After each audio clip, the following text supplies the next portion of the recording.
అమ్మాయి ఇంట్లో లవ్ చేస్తున్నా అని చెప్తే పేరెంట్స్ అమ్మాయిని డిసోన్ చేస్తారు. ఏమని "నువ్వు నా కూతురువే కావు. నీకు ఎటువంటి హక్కు లేదు నా దగ్గర ఉండడానికి" ఎక్సెట్రా, ఎక్సెట్రా. కానీ రాజ్యాంగం ప్రకారం ఆర్టికల్ 21 ఏం చెప్తుందంటే ఎవ్రీ పర్సన్‌కి right to life and personal Liberty ఉంటుంది.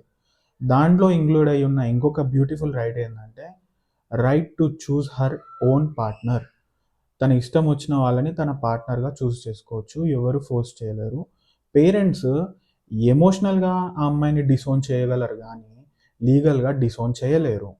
సో, దీన్ని సపోర్ట్ చేస్తూ సుప్రీం కోర్ట్ వాళ్ళు ఒక కేస్‌లో landmark judgement 'Shaktivahini versus union of ఇండియాలో' ఏం చెప్తారంటే, హానర్ కిల్లింగ్ గానీ, హరాస్మెంట్ చేయడం గానీ పూర్తిగా ఇల్లీగల్.